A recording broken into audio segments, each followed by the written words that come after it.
మహాగణాధిపతియే నమః. శ్రీ గురుభ్యో నమః.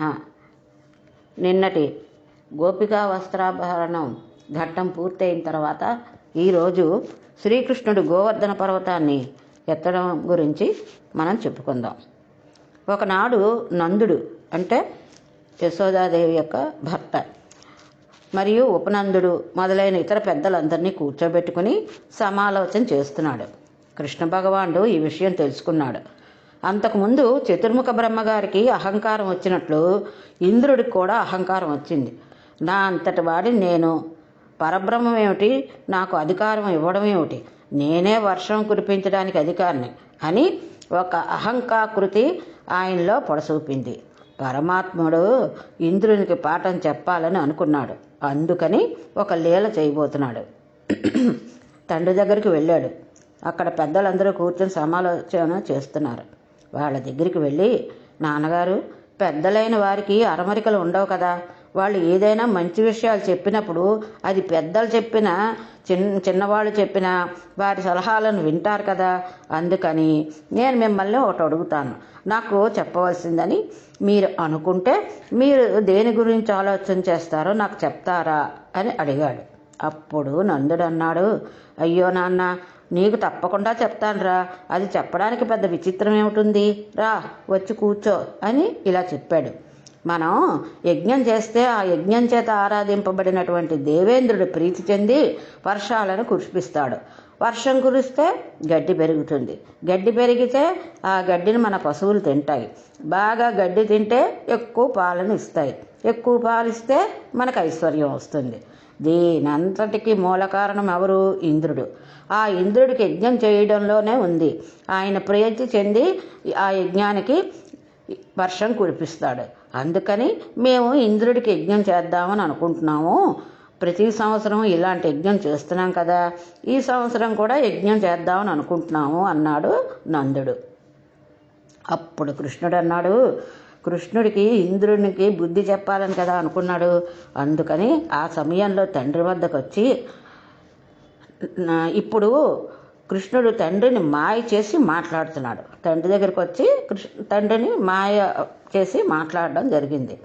అప్పుడు కృష్ణుడు అన్నాడు, నాన్నగారు, నేను ఇలా చెప్పానని అనుకోవద్దు. ఎవరైనా సరే వారు చేసే కర్మలను బట్టి ఆయా స్థితులను చేరుతారు. ఎవడు చేసిన కర్మ వలన వానికి గౌరవం కానీ, సమాజంలో ఒక సమున్నతమైన స్థితి కానీ, జన్మ కానీ కలుగుతుంది. అటువంటప్పుడు ఎవరి గొప్పతనానికి కానీ, ఎవరి పనితనానికి కానీ వారు చేసిన కర్మే ఆధారం. ఆ కర్మ ఫలితమే ఇస్తోంది. మనం చేసిన కర్మ వల్లనే మనం ఐశ్వర్యం పొందగలిగాం. పశు సంపద మన ఐశ్వర్యం. మన పశువులను పోషించుకోవడానికి గోవర్ధనగిరి గడ్డిని ఇస్తోంది. ఆ గోవర్ధన కొండ మీద మన పశువులు మేస్తున్నాయి. మన కంటికి మనకి ప్రతిరోజు గడ్డి ఇస్తున్నది గోవర్ధనగిరి. మీరేమో కంటికి కనపడని ఇంద్రుడికి యజ్ఞం చేస్తానంటున్నారు. మీరు యజ్ఞాన్ని కంటికి కనపడే గోవర్ధనగిరికి చెయ్యాలి. అందుకని ఇంద్రయాగం వద్దు, మనం గోవర్ధనగిరికి యాగం చేద్దాము అన్నాడు. ఎందుకన్నాడు? ఇంద్రుడి యొక్క అహంకారాన్ని అణచడానికి. కృష్ణుని మాటలకు నందుడు ఆశ్చర్యపోయాడు. నీవు చెప్తుంది నిజమే, కానీ ఏదైనా యాగం చేస్తే దానికి ఋషిప్రోక్తమైన ఒక కల్పం ఉంటుంది కదా, కానీ నీవు గోవర్ధనగిరి యాగం అంటున్నావు, దానికి పూజ ఎలా చేయాలో నీకు తెలుసా అని అడిగాడు నందుడు. కృష్ణుడు అన్నాడు, దానికి ఇంద్రయాగానికి ఏమేమి సరుకులు తెచ్చేవారో ఆ సరుకులనే తీసుకొచ్చి పూర్వం ఏ పదార్థాలతో వండేవారో వాటిని ఈ యాగానికి కూడా వండించండి. కానీ పూర్వం వీటన్నిటినీ పట్టుకు వెళ్ళి ఓం ఇంద్రాయ స్వాహ అని అగ్నిహోత్రంలో వేసేవారు. ఇప్పుడు నేను చెప్పిన యాగంలో ఇవన్నీ తీసుకొచ్చి ముందు బ్రాహ్మణులను కూర్చోబెట్టి ముందుగా వారికి మధుర పదార్థాలను పెట్టాలి. వారు తింటారు. మిగిలిన పదార్థం బ్రాహ్మణోచ్చిష్టము అవుతుంది. అంటే బ్రాహ్మణులు తినేగా మిగిలిన పదార్థాన్ని బ్రాహ్మణోచ్చిష్టము అంటారు. అది మనల్ని రక్షిస్తుంది. అందుకని ఆ మిగిలిన పదార్థాలని మనందరము అరమరకలు లేకుండా తినేద్దాం. ఆ తర్వాత కుక్కలు మొదలైన వాటిని పిలిచి వాటికి కూడా పెడదాం. ఆ తర్వాత మన పశువులన్నిటికీ మంచి గడ్డి, జనపగట్టలు ఇవన్నీ పెడదాం. అవి వాటిని తింటాయి. అవి వాటిని తిన్న తర్వాత వండిన పదార్థాలను కొన్ని కడవలతోటి ఒక పక్కన పెడదాం. పిల్ల, పిచ్చుక, మేక, కుక్క మరియు గోపకాంతలు, గోపాలురు, నేను, మీరు అని ఏమీ చూసుకోకుండా లేగదోడలతో సహా అందరం గోవర్ధనగిరికి ప్రదక్షిణ చేద్దాం. అప్పుడు నందాదులు ఇదేదో చాలా బాగుంది, అయితే అలాగే చేద్దాం అని అన్నారు. అనుకున్నట్లే చేసి గిరి ప్రదక్షిణం చేయడానికి కిందకి వచ్చి గోవర్ధనగిరికి నమస్కారం చేస్తూ ప్రదక్షిణ చేస్తున్నారు. వెనకాతల పెద్ద పెద్ద ఆవులు, దూడలు, ఎద్దులు అన్నీ ప్రదక్షిణం చేస్తున్నాయి. కృష్ణుడు గోపబాలుడితో కలిసి ఒకటిగా ప్రదక్షిణం చేస్తున్నాడు. కానీ తానే గోవర్ధనగిరి మీద ఉన్న గోవర్ధనుడుగా కనపడుతున్నాడు. ఈ చప్పుళ్ళు ఇంద్రుడికి వినపడ్డాయి. బృందావనంలో ఏం జరుగుతోంది అని సేవకులను ప్రశ్నించారు. అప్పుడు సేవకులు అన్నారు, అయ్యా, మీరు కోపం తెచ్చుకోనంటే ఓ మాట చెప్తాను. ప్రతి ఏడాది గోపాలురు వానలు పడాలని మీకు పెద్ద యాగం చేస్తూ ఉంటారు కదా. ఈ ఏడాది వాళ్ళు ఈ వ్రతం మార్చేశారు, మీకు చేయటం లేదు. వాళ్ళందరూ గోవర్ధనగిరికి చేస్తున్నారు. వాళ్ళకి ఆ గోవర్ధనగిరియే పశువులు తినడానికి గడ్డి ఇస్తోందట. అందుకని వారు గోవర్ధనగిరికే యాగం చేస్తున్నారు అని చెప్పాడు. వారి మాటలు వినేసరికి ఇంద్రుడికి ఎక్కడ లేని కోపం వచ్చేసింది. నాకు యాగం చేయవద్దని చెప్పిన వాడెవడు? గోపాల బాలురు పెరుగు, నెయ్యి తాగి వీళ్ళకి కొవ్వు బాగా పట్టేసింది. నేను ఒకనాడు పర్వతములకు ఉండే రెక్కలను నా వజ్రాయుధంతో తెగ నరికాను. అటువంటి వజ్రాయుధాన్ని ఆయుధంగా కలిగిన వాడిని నన్ను పురంధరుడు అని పిలుస్తాడు. అంటే దేవేంద్రుడికి మరొక పేరు పురంధరుడు. ఈ పురంధరుడు అంటే ఏంటి? వజ్రాన్ని ఆయుధంగా చేసుకుని ఉన్నవాడిని పురంధరుడు అంటాడు. కృష్ణుడు చెప్పడం వాళ్ళు వినడమా? అయినా ఏవైనా కృష్ణుడు ఋషా లేక దేవుడా? వీళ్ళ సంగతి చెప్తాను చూడండి అని మేఘమండలాన్ని అంతటినీ పిలిచి, వీళ్ళు వర్షం కురేయడం వల్ల వచ్చినటువంటి ఐశ్వర్య మదంతో నన్ను మర్చిపోయారు. కాబట్టి మీరు వెంటనే వెళ్ళి బృందావనం అంతా చీకటిగా అయ్యేటట్లుగా కమ్మేయండి, పిడుగులు కురిపించండి, మెరుపులు మెరిపించండి. ఆ దెబ్బలకు గోవులు చచ్చిపోవాలి, జనులు చచ్చిపోవాలి. భూమికి ఆకాశానికి కూడా తేడా తెలియకూడదు. అంతంత వడగవాలను పడాలి. ఏనుగు తొండం అంత లావు దారులు పడిపోవాలి. భూమి అంతా జలంతో నిండిపోవాలి. ప్రాణులన్నీ అందులో కొట్టుకుపోవాలి. నేను వజ్రాయుధం పట్టుకుని ఐరావతాన్ని ఎక్కి వెనకాతల వస్తాను, మీరు ముందు వెళ్ళండి అన్నాడు మేఘాలతోటి. ఇక్కడ గోపాకులు గిరి ప్రదక్షిణం పూర్తి చేసుకొని వచ్చారు.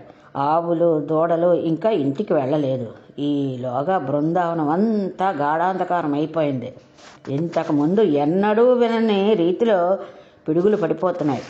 ఆకాశం అంతా మెరుపులు, ఆ మెరుపుల్లో వచ్చే కాంతిని అక్కడ గోవులు, ఎద్దులు, దూడలు తట్టుకోలేకపోతున్నాయి. కొన్ని ఎక్కడవక్కడే కూలబడిపోయి. ఇప్పుడు గోపకలు, కృష్ణ నీవు రక్షించాలి, మిగిలిన ప్రాణాలన్నీ మరణించకముందే కాపాడమన్నారు గోపాల బాలుడు. పరమాత్మ ఒక్క క్షణం ఆలోచించలేదు. కృష్ణుడు అక్కడ ఉన్న గోవర్ధన పర్వతాన్ని అవలీలగా అమాంతం పైకి ఎత్తి తన చిటికిన వేలు మీద పట్టుకున్నాడు. చిరునవ్వు నవ్వుతూ ఏమీ కష్టపడకుండా ఒక పెద్ద గొడుగును పట్టినట్లుగా ఆ మహాశైలాన్ని పట్టుకున్నాడు. ఆవులు, దూడలు, ఎద్దులు, గోపకాంతలు, గోపాకులు, గోపబాలురు అందరూ ఆ గోవర్ధన కిందకు వచ్చేశారు. కృష్ణుడు హాయిగా నవ్వుతూ ఆ గోవర్ధనగిరి ఎత్తి పట్టుకున్నాడు. అందరూ దాని కింద నిలబడ్డారు. ఆయన పట్టుకున్న గోవర్ధనగిరి అనబడే గొడుగుకి సాక్షాత్తు శ్రీమన్నారాయణ్ణి చిటికిన వేలు కర్రగా నిలబడింది. ఆయన భుజమే మూపురమైంది. దానికున్న వంపు తిరిగిన మూపు. దానికి అన్ని వైపుల నుండి జాలువారుతున్న నీటిదారతో ముత్యములతో కట్టిన అలంకారాలుగా ఉన్నాయి. దాని కింద నిలబడి మమ్మల్ని ఇంద్రుడు ఏం చేస్తాడు అని నవ్వుతున్న గోపకాంతల నోళ్లలోంచి వస్తున్న కాంతులు అక్కడకు పట్టిన రత్నదీపాలు, రత్న నీరాజనాలు. ఆయన వారిని 7 రాత్రులు 7 పగళ్ళు 7 ఏళ్ల వయసులో తన చూపులతో పోషించాడు. కృష్ణుడు గోవర్ధన పర్వతాన్ని పట్టుకుని అలా నిలబడితే కొంతమంది పర్వతం కిందకు రావడానికి భయపడ్డారు.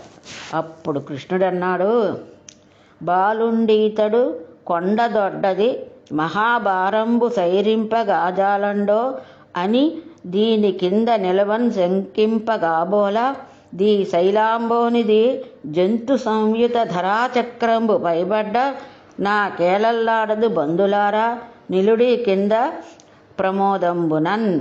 వీడు చిన్నపిల్లాడు పెద్ద గోవర్ధనగిరిని పట్టుకున్నాడు. తొందరపడి కిందకు వెళ్తే పిల్లవాడు కొండను వదిలేస్తే ప్రమాదం వచ్చేస్తుందేమో అని భయపడతారేమో. నన్ను నమ్మండి, ఈ సమస్త బ్రహ్మాండాలు వచ్చి ఈ గోవర్ధనగిరి మీద పడిపోయినా సరే ఈ కొండ కదలదు. మీకు నేను రక్ష. నేను చెప్తున్నాను కదా, వచ్చి ఈ కొండ కిందకు చేరండి, మిమ్మల్ని నేను రక్షిస్తాను అన్నాడు. అందరూ వచ్చి కొండ కిందకు చేరారు. అలా 7 రోజులు మీనాక్షి తత్వంతో పోషించాడు. మీనాక్షి తత్వంతో అంటే కనుచూపులతో పోషించాడు, వారికి ఏ లోటు రాకుండా. ఆ తర్వాత ఇంద్రుడు చూశాడు, కృష్ణుడు గోవర్ధనగిరి ఎత్తి పట్టుకున్నాడు. వర్షాన్ని, ఉరుములను, పిడుగులను ఆపించేశాడు. వర్షం ఆగిపోయింది. ఇంద్రుడికి అనుమానం వచ్చింది. ఇంత చిన్నపిల్లడేమిటి గోవర్ధనగిరి ఎత్తడం ఏమిటి, దానిని 7 రాత్రులు 7 పగళ్ళు పట్టుకుని ఉండడం ఏమిటి, వీళ్ళందరూ వెళ్ళి దాని కింద చేరడం ఏమిటి, ఇది నిజమా లేకపోతే ఆ పిల్లాడి రూపంలో పరబ్రహ్మం ఉన్నాడా అని అనుమానించాడు. ఇప్పుడు తన పదవి ఎగిరిపోతుందని భయపడ్డాడు. గోవర్ధనగిరి వద్దకు వచ్చి చూసేసరికి ఒక్కసారి మహానుభావుడైన పరమాత్మ దర్శనం ఇచ్చేసరికి ఇంద్రుడు, నన్ను కన్న తండ్రి పరబ్రహ్మ, పొరపాటు అయిపోయింది మహానుభావ, అహంకారానికి పోయాను. నా అహంకారాన్ని తీసివేయడానికి గోవర్ధనోద్ధారణం చేసావని గుర్తించలేకపోయాను. పరమేశ్వర క్షమించు అన్నాడు. అప్పుడు కృష్ణ పరమాత్మ, సరే నీ తప్పుని నీవు అంగీకరించావు కాబట్టి నీవు ఇంద్ర పదవిలోనే ఉండు, కానీ నా అంతటి వాడిని అహంకరించకు. నీ పైన ఉన్నవాడు, నీ యందు అంతర్యామిగా ఉన్నవాడు నీకు అధికారం ఇచ్చాడు. నీవు అందువల్ల వర్షం కురిపించావు తప్ప నీ అంతగా నీకు ఈ అధికారం లేదు. నేనిచ్చాను కాబట్టే నీవు దానిని పొందగలిగావు, అది మాత్రం గుర్తుపెట్టుకో అని హెచ్చరించాడు కృష్ణ పరమాత్మ ఇంద్రుణ్ణి. ఒక ఆశ్చర్యకరమైన సంఘటన వెంటనే జరిగింది. కామధేనువు స్వర్గంలో నుంచి పరుగున వచ్చి, ఈశ్వర, నోరు ఉన్న మనుషులకు కష్టం వస్తే ఎక్కడైనా దాక్కుంటారు, కానీ మా ఆవులు, ఎద్దులు, దూడలు నోరు లేని జీవాలు, వాటిని బయట కట్టేస్తారు. కానీ నీవు జగద్భర్తవు, జగన్నాథుడవు, విశ్వేశ్వరుడవు, మా కష్టం నీకు తెలుసు. అందుకనే ఈవేళ గోవులను కాపాడావు. కాబట్టి నిన్ను ఇక నుంచి గోవింద అని పిలుస్తూ నీకు నమస్కారం చేస్తాను అంది. ఐరావతం పరుగున వచ్చి ఆకాశగంగలో ఉన్న నీళ్లను బంగారు కలశంతో తెచ్చి కృష్ణునికి అభిషేకం చేసింది. కామధేనువు ఇచ్చిన ఆవు పాలతో దేవేంద్రుడు స్వహస్తాలతో కలశాలతో కృష్ణుడికి అభిషేకం చేశాడు. దేవతలు నాట్యం చేశారు, అప్సరస్సులు నృత్యం చేశారు, పుష్పవృష్టి కురిసింది. భగవానుడు గోవిందుడు అయ్యాడు. ఎవరైనా 7 రాత్రులు 7 పగళ్ళు మాత్రమే బతుకుతారు.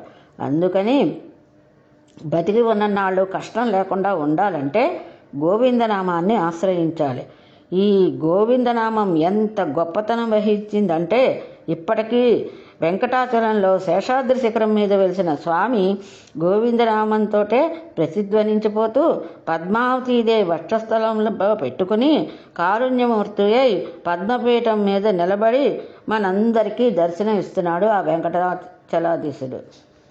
అందువల్లే ఈ గోవర్ధనగిరిని ఎత్తి గోవులను అందరినీ సంరక్షించాడు. కాబట్టి గోవింద అనే పరమ పవిత్రమైనటువంటి నామము శ్రీకృష్ణ పరమాత్మనికి చెప్పబడింది. ఇది గోవర్ధనగిరి యొక్క ఘట్టము. స్వస్తి.